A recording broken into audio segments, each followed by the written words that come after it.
D'abord, je vais vous demander à vous, parce que vous êtes des grands tzadikim, vous êtes venus à la yeshiva pour étudier la Torah. Alors vous avez certainement une raison. Alors, vous me demandez pourquoi on étudie la Torah. Moi, je vous renvoie la question.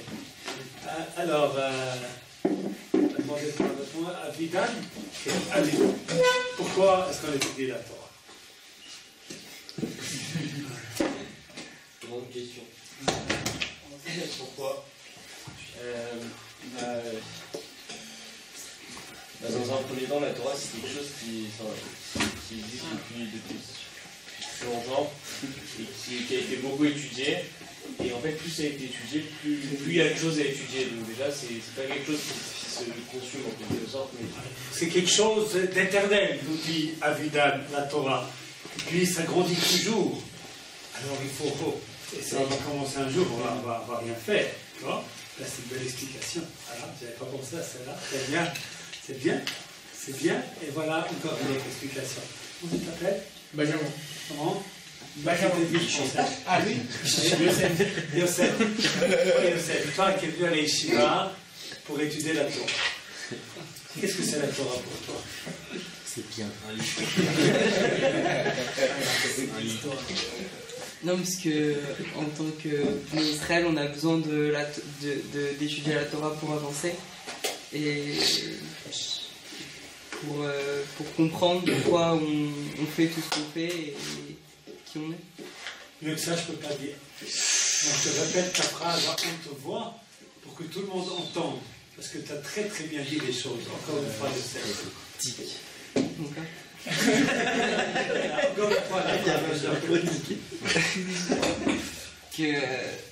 Encore une fois, en tant que Bnei Israël, on a besoin de la Torah pour avancer et comprendre qui on est. On est des Juifs. Notre identité, nous dit Yosef, notre identité, c'est la Torah. Alors, si je ne connais pas mon identité, si je ne connais pas mon identité, alors je ne me connais pas moi-même. Non? Donc, la Torah, c'est fondamental pour un juif, puisque ça fait partie de l'identité du juif. C'est bien comme explication. Mais on a déjà deux belles explications. Il va peut-être en avoir une troisième encore.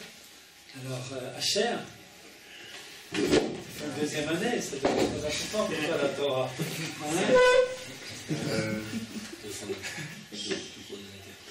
J'ai pas d'idée. Je suis sûr que tu en as. Tu as choisi de venir étudier dans une yeshiva, la Torah, pour toi. Ah, pour prendre une Bien sûr que tu as une idée. Tu n'as pas qu'une idée, tu en as même plusieurs. Tu ne demandes qu'une seule de tes idées. Tu as fait un choix. Tu as réfléchi avant de venir. Tu t'es dit, j'ai une raison pourquoi je viens à la yeshiva. Et je viens étudier la Torah. Alors, Daniel? Dan? Et toi, tu dis quoi? Oui?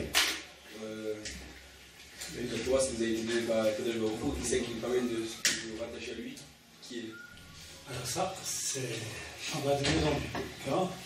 Alors, nous explique Dan, c'est que la Torah, c'est quelque chose de très spécial. Donc, si tu nous as parlé du livre tout à l'heure, Avidan, alors tu complètes un peu ce qu'Avidan a dit. Avidan nous a dit une Torah si grande, avec tellement de choses à l'intérieur. Et toi, tu ajoutes, cette grande Torah, elle a été donnée par HaKadosh Baruch Hu. Donc, en étudiant la Torah, c'est ma manière d'avoir un lien avec HaKadosh Baruch Hu. Et qu'est-ce qu'on connaît de Dieu? On connaît de Dieu cette Torah. Alors, on s'approche de Dieu grâce à la Torah.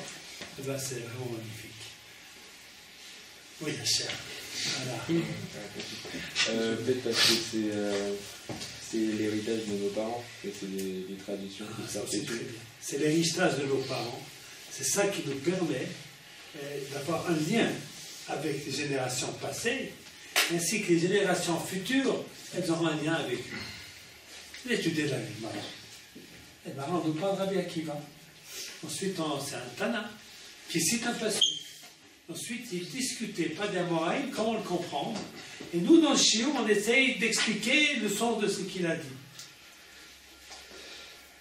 Dans quelle science vous avez ce rapprochement entre les générations, si ce n'est dans l'étude de la Torah? Eh bien, c'est encore une très belle explication, Cher, on te remercie. Qu'est-ce que tu me dis tout à l'heure? Nathan. Hein?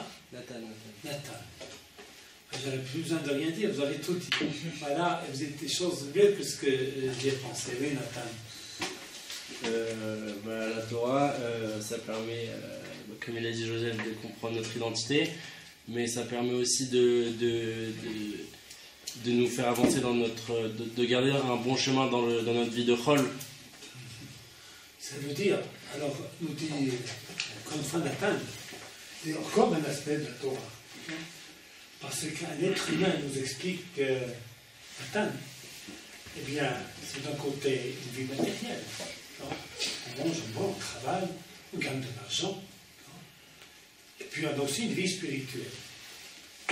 Maintenant, beaucoup de gens se demandent. Pascal, il disait, je ne sais pas si c'est Pascal, vous me corrigez, vous êtes des Français, vous avez étudié à l'école. J'ai quitté moi à 16 ans, je ne fais pas grand-chose. Il disait, c'était aussi un scientifique, Pascal, c'est vrai, mais, eh bien, lorsqu'il change de vêtements, lorsqu'il entre dans son laboratoire, il a le tablier du laborantin, et lorsqu'il entre dans l'église, eh bien, il a la cape du prêtre. Qu'est-ce qu'il voulait dire par là? Pas de lien entre ces deux mondes. Il y a le monde de la foi et le monde de la science. Il n'y a pas de lien entre les deux. La foi n'est pas logique. C'est la leur. Pas très logique. 3 qui font 1, c'est une mathématique un peu spéciale. Alors, lorsque je suis un homme de foi, je ne suis pas un homme de raison.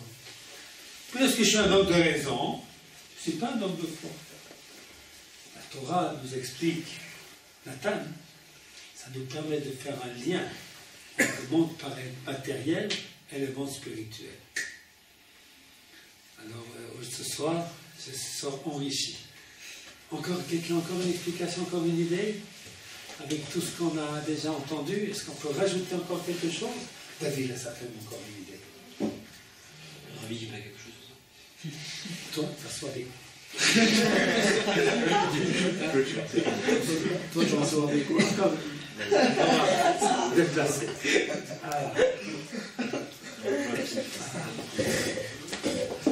J'ai une idée, David.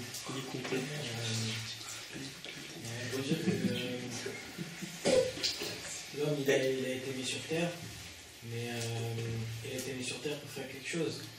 Et la Torah nous explique un peu Le but. ce qu'on est censé faire. Mais elle ne nous explique pas uniquement le but, elle nous explique aussi comment le faire. Par exemple, quand on a une machine à laver, il y a le mode de fonctionnement qui vient avec.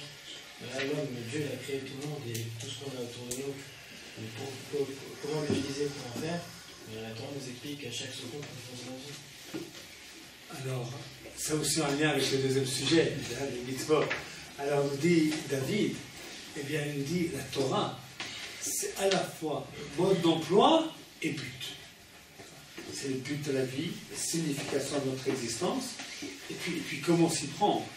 Parce qu'il y en a qui disent il faut faire ci, il faut voilà, ton but c'est comme ci, tu vois. Mais comment? Ils ne nous disent pas. Ils ne nous apprennent pas.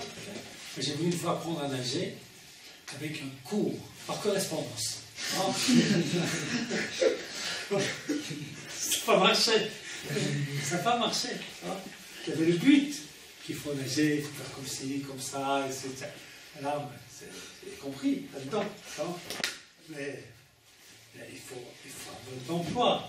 Il faut être accompagné. La Torah nous accompagne aussi. Il y en a qui appellent, un Rav qui appelle ça Keshbono Shel Olam. Très très bien. Alors, il y a peut-être encore une idée. Peut-être que Shmuel a une idée. Comme ça va attraper. Combattre les Sahara. Voilà. Combattre les Sahara. Alors ça, nous dit Shmuel que, vous savez, un homme, c'est bien compliqué. Il a certainement envie de faire du bien, mais il a aussi envie de faire du mal. Il y a aussi ce qu'on appelle un Yetzer Hara. Alors, nous explique Shmuel, c'est marqué dans la Gemara d'ailleurs. Barati Yetzer Hara, Barati Torah Tavlin. J'ai créé le Yetzer Hara, et puis j'ai créé la Torah Tavlin. Tavlin, c'est une épice. Alors vous avez un mec qui n'a pas mis de sel, n'a pas mis de sucre, n'a pas mis de poivre, on n'a rien mis du tout. Un mangeable. Vous mettez des épices, ça devient un délice. Pourtant, les épices un tout petit peu, c'est un 5/100 de l'ensemble.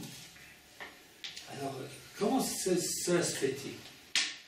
C'est qu'en vérité, nous explique Shmuel, eh bien, cette nourriture, elle n'était pas mauvaise, mais elle avait besoin d'être épicée pour être mangeable.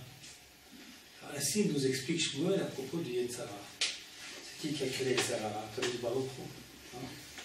Maintenant, si on utilise mal ces Yetzara, ça fait plein de problèmes dans notre vie. Ça fait beaucoup de bêtises. Et si on va lui mettre des épices, c'est-à-dire la Torah, eh bien, on va pouvoir utiliser ses forces, parce que Yetzara, il est fort.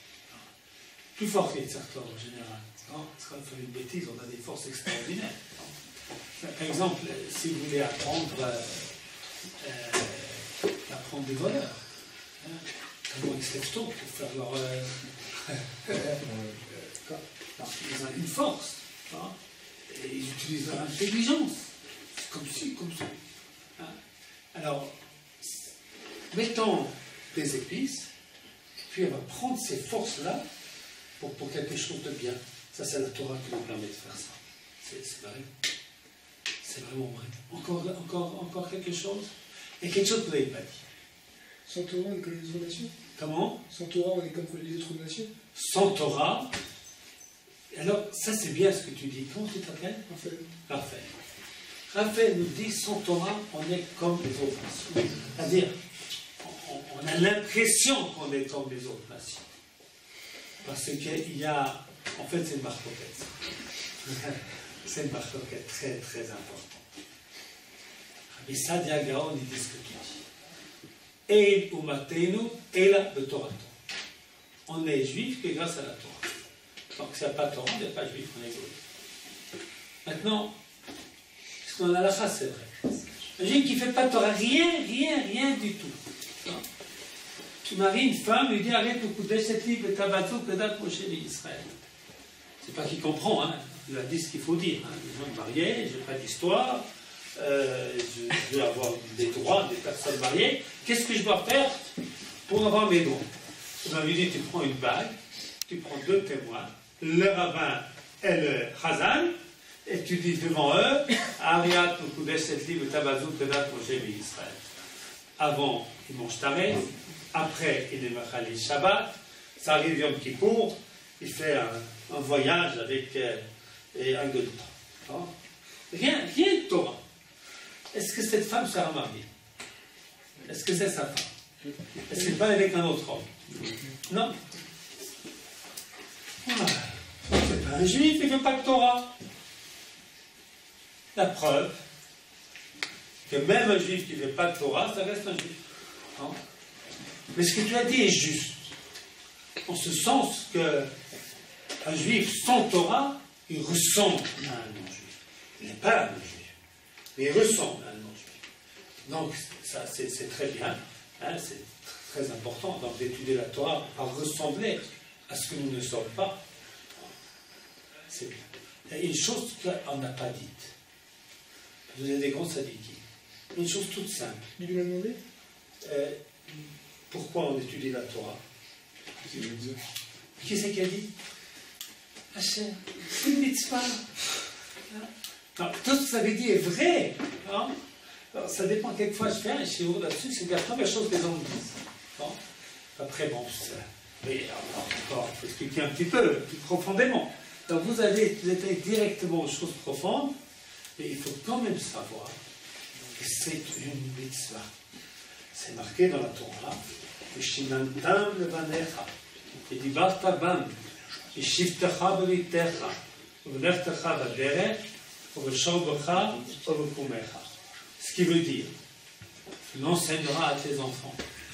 Tu en parleras de ce que tu es assis chez toi à la maison, hein, au lieu de s'amuser avec l'ordinateur. Et puis de visiter le monde entier. Il faut faire un petit moment, c'est là. il faut un grand moment pour étudier la Torah. Même lorsqu'on est en chemin, on est en train de travailler, on peut penser Torah. Il y a quelqu'un qui conduit. Il ne faut pas que celui qui conduit étudie la Torah. Ça va pas. Ceux qui... Alors, on marche à pied, on peut parler de Torah. On doit aller dormir. Faire une cuillère de Torah. Et lorsqu'on se lève, quel est extraordinaire.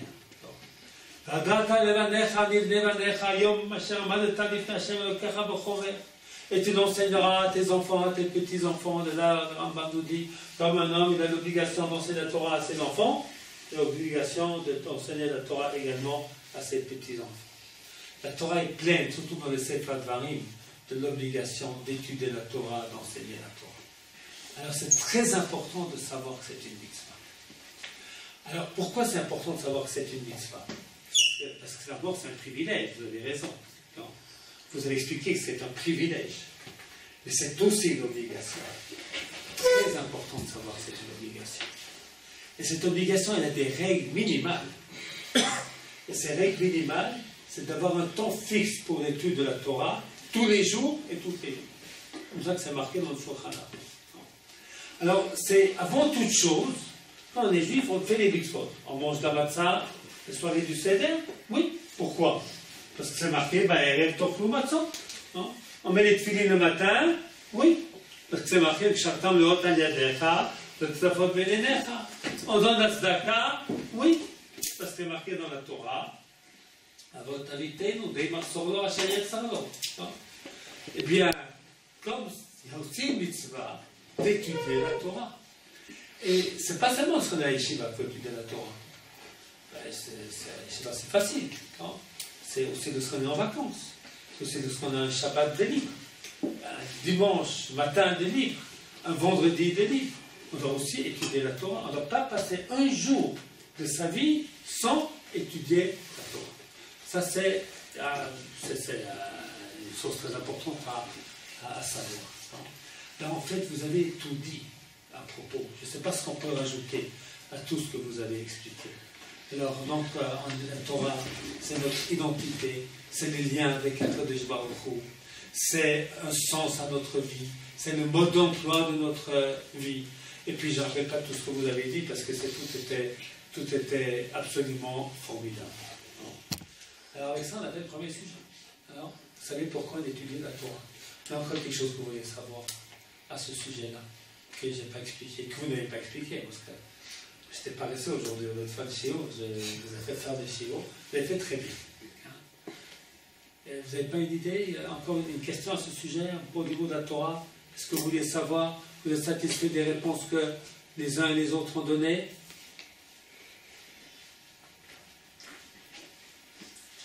Vos visages sont impénétrables.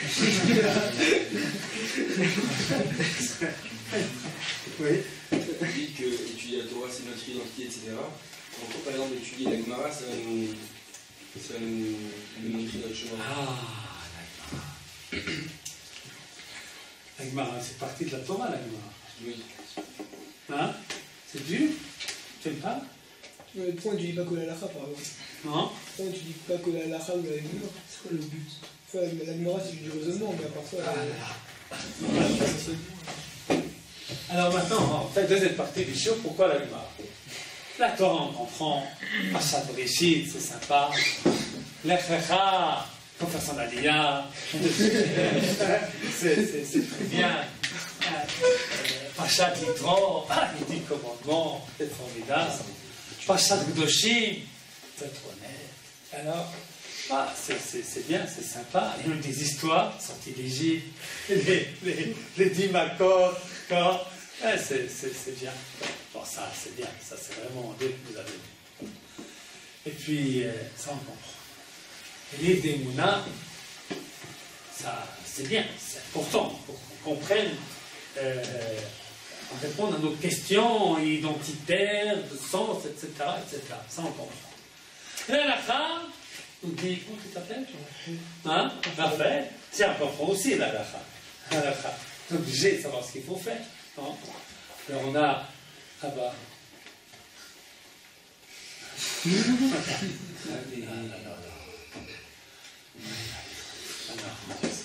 Alors, là, à la fin, on comprend, c'est bien savoir ce qu'il faut faire. Si, il faut faire ça, voici, matin, je te vais à 6h20, il faut faire il faut te moderniser, il faut tout de suite, autre chose.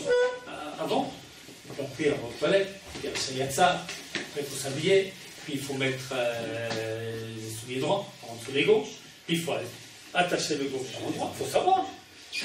Ensuite, on va faire la pédale. Il faut savoir l'ordre des choses. Et puis, si on arrive en retard, qu'est-ce qu'on va faire? Quand même, ça peut arriver. Enfin, ici, ça n'arrive pas, mais si ça arrive, comment est-ce qu'on fait? Il faut savoir. Et chemin, il faut mettre les mains comme ça, ou comme ça, il faut savoir. Shabbat, il faut savoir. Est-ce que j'ai le droit, je sais pas, de prendre un mouchoir, de moucher? C'est un voyant interdit. Il faut savoir. C'est une melacha ou c'est pas une melacha. Et le bouton d'électricité et ouvrir le réfrigérateur, c'est un lumière. Il faut savoir. Alors pour ça, j'ai des livres qui résument tout. Tac, tac, tac, tac, bien organisé. Qu'est-ce qu'on a besoin de la Gemara dans tout ça? Voilà la question. Voilà la question de Raphaël. Alors je vais faire comme on a fait pour la première question. Je vais vous demander à vous la réponse. Ah bah, Yofi. Voilà. Voilà. Alors, Code, il dit tout ce qui est marqué dans les Gemara, pas seulement, tout ce qui est marqué dans les livres d'Allah, aussi dans les livres d'Emouna, leur source nous dit Abba, et c'est juste, dans les paroles de nos sages. Dans les paroles de nos sages, soit dans les parties halachiques de la Gemara, dans les parties agadiques de la Gemara, partie halachique, Mechilta, Sifra, Sifri, ou Tosefta, ou bien dans les Midrashim, comme le Midrash Rabba, Midrash Tanchuma. Toute la pensée juive, toute la loi juive, ça c'est l'origine. Alors, nous dit Raphaël, c'est la question de Raphaël, très bien, ça c'est bien pour les rabbins. Ça c'est bien pour les rabbins. Bon, il faut bien connaître quelques-uns qui étudient tout ça. Bon, le départ, la Torah, et l'arrivée, la halakha. Ce qui est au milieu, ça fait dur, alors, c'est un travail, c'est pourquoi? Alors, cette fois-ci, c'est Hachem pour l'initiative, de donner la réponse. Je t'écoute, Hachem. Parce que souvent, de la halakha, si on l'étudie bien, et ben on peut tirer les fondements de la foi juive. La Gemara nous explique Hachem. Si vous prenez les livres comme ça, les Kitsuch Shulchan Aruch, tac, tac, tac, tac, c'est sans âme. C'est un mode d'emploi. Quand tu prends un mode d'emploi, c'est qui avait parlé du mode d'emploi tout à l'heure pour une machine à laver? D'accord? Un mode d'emploi, 1, 2, 3, 4. Mais c'est quoi tout ça? Mais ça n'a pas de sens. C'est un peu ridicule. Ça veut dire quoi? Il y a un Torah, il y a une bête, il y a une petite trace. Il faut sortir de vos Sefer Torah. Mais qu'est-ce qu'il y a? Tu dis bien que c'est un bête. C'est vrai qu'il est un petit peu effacé. Alors quoi? Pourquoi? Pas exagérer. Hein? Puis allumer les bougies Shabbat. À quelle heure?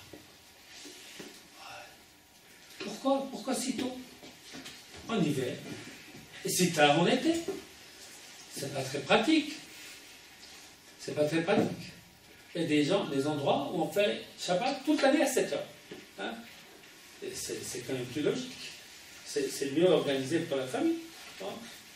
Alors, c'est vrai que c'est marqué autrement dans le livre. Pourquoi?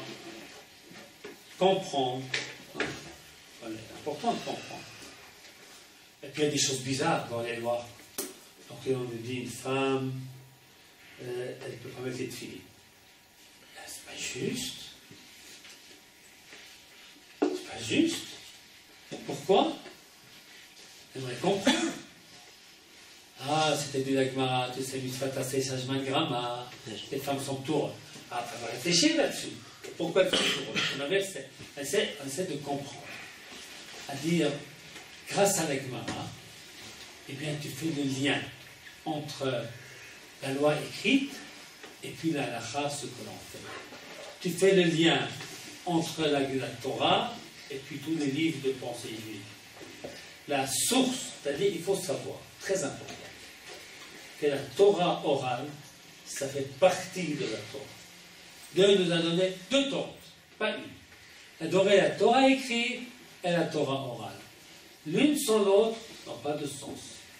Alors, lorsqu'on lit un livre d'Halakha, c'est aussi de la Torah orale. Mais, c'est comme on dit, c'est du travailler. C'est comme une traduction. C'est-à-dire que ce n'est pas l'essence des choses.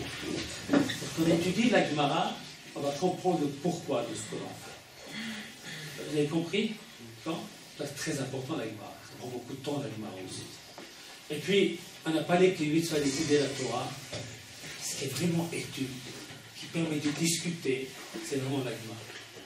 C'est-à-dire, lorsqu'on entre dans le monde de la Gemara, on entre dans le monde de la Torah. Alors c'est difficile. Ça demande des efforts. Dites-moi, vous aimez la Gemara ou vous n'aimez pas? Toi, tu n'aimes pas? Pas trop, ou pas du tout ou... Il y a des moments où j'aime bien, mais des moments où... Ah, il y a des moments où tu aimes bien. Ça intéresse. Toi, tu aimes ou tu n'aimes pas? C'est pas intéressant. Est-ce qu'il y a des moments où c'est intéressant? Aujourd'hui, c'est intéressant. Voilà. Et puis, comment tu s'appelles? Binyamin. Ça, tu trouves comment la voix? Tu aimes ça ou tu n'aimes pas trop? J'aime bien, oui. Tu aimes bien? D'accord. Et puis, ça, c'est pas demandé en tant que question. Toi, comment tu trouves la Gemara? Ça dépend des moments. C'est dur. C'est très dur. Très dur. Et Maurice, qu'est-ce qu'il dit? Toi, elle aime bien.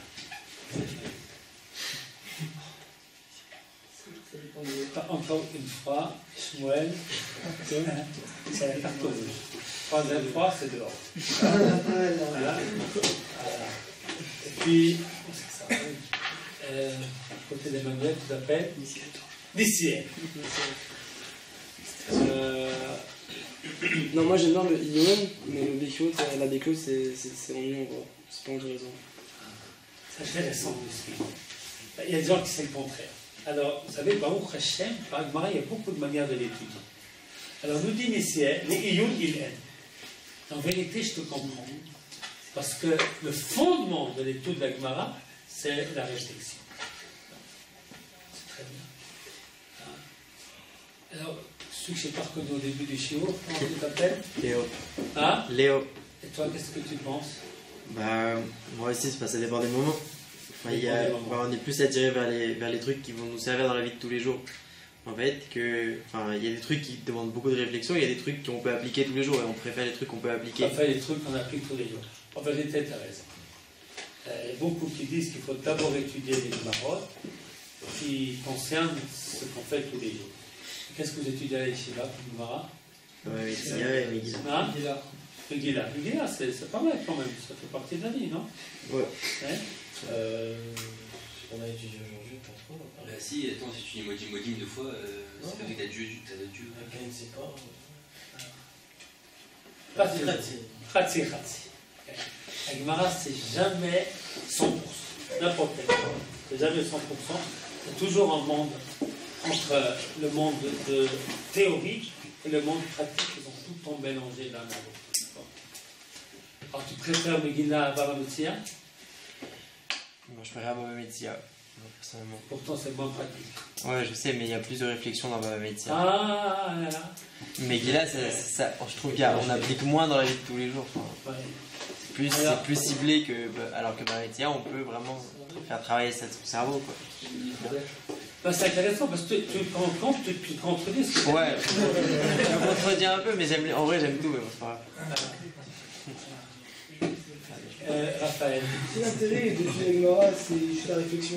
Pourquoi tu passes souvent la Gemara? C'est la réflexion. Non, la réflexion, deux sortes de réflexion. C'est réfléchir. c'est réfléchir sur la halakha. Tu ne peux pas réfléchir sur le judaïsme si tu ne connais pas le judaïsme. Et connaître le judaïsme, c'est connaître la Mishnah et la Gemara.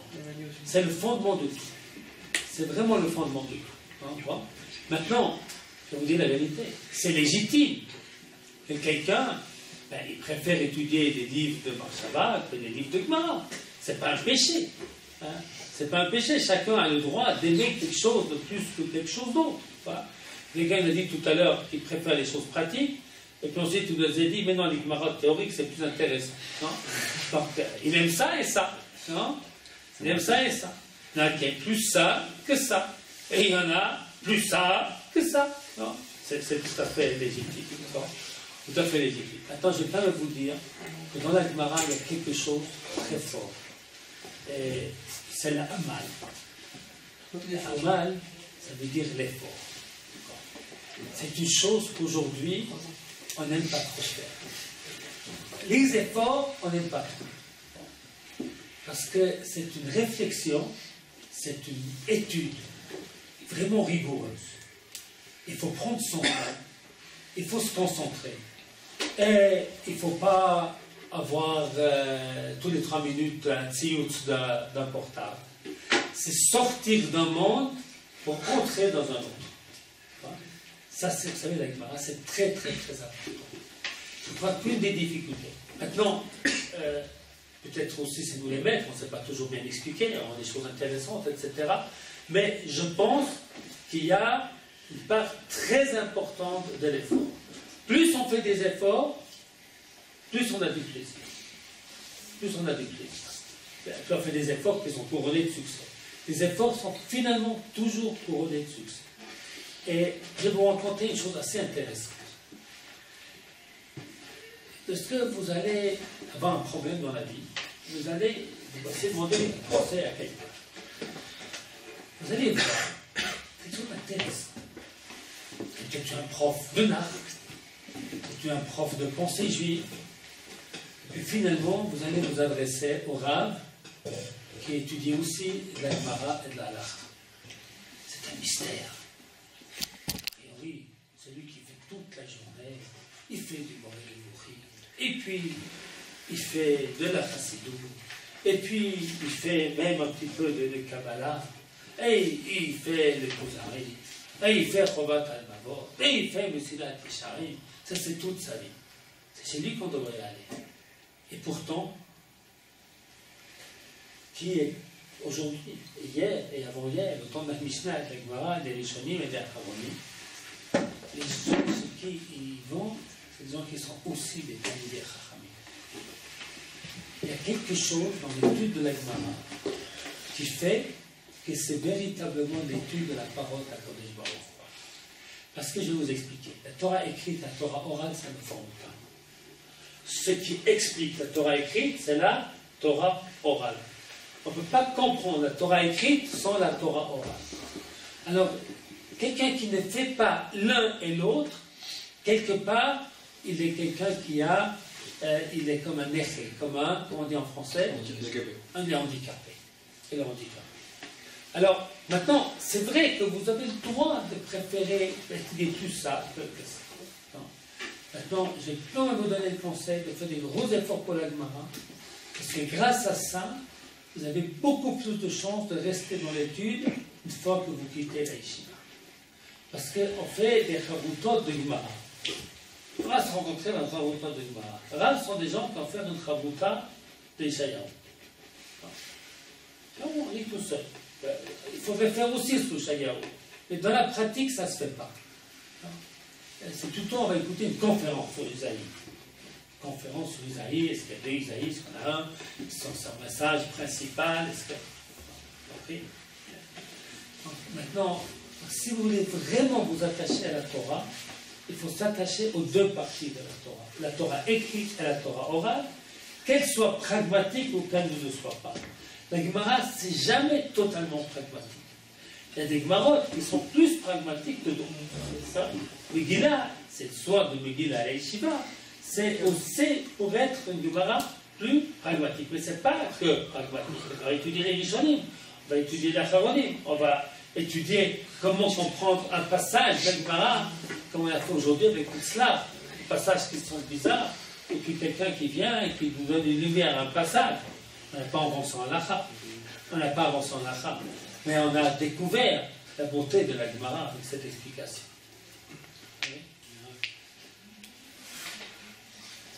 Oui. Juste, pourquoi dans la Gemara, dans quasiment tous les cas, on a une question, on n'a plus une marloquette pour tomber sur ça. Et à la fin, par exemple, on a réponse, c'est lié, on n'a aucune réponse. C'est-à-dire qu'on galère pour savoir ce que c'est, à la fin, on n'a pas de réponse. Pourquoi on ne bat directement la réponse à ça? On pose la question, on est précis, on donne un exemple et on répond 3, 10 000 caps, 10 avis pour au final trancher sur un. C'est une belle question, Shmuel. Ça, c'est une belle question. Alors, je vais t'expliquer. Écoute bien ce que je vais te dire maintenant. C'est que tous les avis sont une parcelle de la vérité. Donc ensuite, on a un autre travail, parce qu'on ne peut pas faire tout à la fois. Vous voyez? Par exemple, je ne sais pas, est-ce qu'on a le droit de s'interrompre pendant Psuké des Imra pour, il y a le tonnerre, faire la bracha sur le tonnerre. Alors, il y en a qui disent oui, il y en a qui disent non. Maintenant, chacun il défend une idée qui est vraie. Dans la pratique, il faut choisir l'un ou l'autre. L'un ou l'autre. Mais si tu n'as pas entendu les deux avis, tu n'as pas du tout compris la problématique. Tu comprends? Donc, il y en a un qui dit ce qui est désiré, on ne peut pas interrompre. On est en train de chanter les louanges d'Akodesh Baruch Hu, on ne s'interrompt pas. On se dit, mais tu ne peux pas faire la bracha après, c'est trop tard. Si tu ne fais pas maintenant, tu rates cette mitzvah-là. Alors, qu'est-ce qui est plus important? De rater une mitzvah ou d'être concentré sur ce que l'on est en train de faire? Alors, tu vas voir que les deux avis, ils ont une bonne raison d'être. On peut te convaincre, quelqu'un il peut te convaincre. Oui, enfin, il y a le tonnerre, il y a une mitzvah de faire une bracha, ben on peut s'arrêter. Qu'est-ce qu'il y a qu'on s'arrête un peu dans les trucs qu'elle dit moi? C'est pas un problème qu'on fasse cette bracha. L'autre qui dit, mais non, mais tu es en train de dire des louanges, d'accord, je vois encore ça s'arrêter du louange, je peux faire une autre louange. Ah, pas mal aussi. Attends, il va falloir trancher. Tu ne peux pas dire et ne pas dire. Mais au moins, tu as compris le problème. Mais tu as compris un certain nombre de valeurs. Tu as compris la valeur que je suis en train de faire une chose, il ne faut pas s'interrompre. Tu as compris une autre valeur. Et c'est une mitzvah qui vient à toi, il faut la faire. Tu as des valeurs importantes. Là, tu as le centre-choc. Alors, maintenant, si tu as juste une opinion, eh bien, tu n'as pas compris t'as pas compris la complexité, la diversité et la richesse des choses. Dernière question, Raphaël, oui. Qu'est-ce qui est plus important dans l'étude de la Torah, l'effort ou la compréhension ou la connaissance? Moi, je vais te dire que ça va ensemble. Sans effort, il n'y a pas de vraie compréhension. La Gemara dit, voilà. Yagati, Velot Matzati, Al-Tamin. Quelqu'un qui dit, j'ai fait des efforts, je n'ai pas compris, ne le crois pas. Tu n'as pas fait suffisamment d'efforts. Lo Yagati, Velot Matzati, je n'ai pas fait d'efforts et j'ai tout compris, Al-Tamin, je ne crois pas. Yagati, Velot Matzati, j'ai travaillé, j'ai compris. Ah, ça, lui dit la vérité. On trouve pas, ça se trouve pas tout seul, ça se trouve pas sans effort. Puis, toi, tu avais une question. Comment tu t'appelles? Daniel. Daniel. Pour revenir sur la Gemara, il y a des fois où, en fait, là, on a tous un sujet, on a un long développement et tout, et à la fin, on arrive à la conclusion que soit il manquait une partie de la Gemara, elle avait détronqué, ou soit on avait mal compris, ou c'était la mauvaise personne qui avait dit quelque chose. Et moi, je n'arrive pas à concevoir comment est-ce qu'on peut laisser tout ce raisonnement, construire peu à peu ce raisonnement, et finalement arriver à tout détruire. Tout détruire comme ça, et au final, ça va. À part, bon, ok, vous me dites la réflexion, elle est bien et tout, je suis d'accord. Je veux dire, la réflexion, on pourrait très bien la trouver dans ce domaine qui serait totalement logique, avec une finalité. Alors pourquoi rajouter cette réflexion-là? Pour répondre à cette question-là, il faut entrer dans le cas précis de la soubia. Tu comprends? En tout cas, je ne suis pas capable de répondre. Moi, je ne peux pas répondre à ta question théoriquement. Il faut voir le cas, il faut voir la soubia, Et puis, il faut réfléchir. Pourquoi est-ce qu'on nous a dit et tout ça? La première Gemara de Psachim, c'est comme ça. C'est marqué Or là-bas, ça. Un qui dit, qu'est-ce que ça veut dire Or? C'est le soir.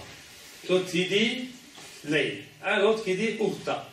La Gemara a compris au début que Leil c'était la nuit, et Or il voulait dire le jour. Alors on se dispute, on apprend de mode, d'ici, de là, voilà, 14 rayons. On dit, t'as pas compris. Tous les deux ils pensaient la nuit. Non? Pourquoi ils pensaient la nuit? Parce qu'en araméen, tu dis la nuit, tu dis Urta. Et puis l'autre qui dit Leil, il parle en hébreu. Ils sont tous les deux la même chose, ils ne se disputent pas. C'est une page entière. Une page entière. Alors, en fait, d'abord, il y a 7 psukim, ensuite il y a 7 braïtot. C'est constant. Donc, j'ai écrit quelque part, mon père a donné l'explication, puis j'ai ajouté l'explication sur les 7 versets. La première partie, pourquoi c'est bien construit, il y a toute une idée qui a. Après, j'essaie avec les 7 braïtot, c'est encore pareil aussi. C'est pas assez de travail. Voilà. Puis il faut l'aide d'Hachem pour comprendre. C'est-à-dire que pour chaque chose, en fait, il y a quelque chose de caché.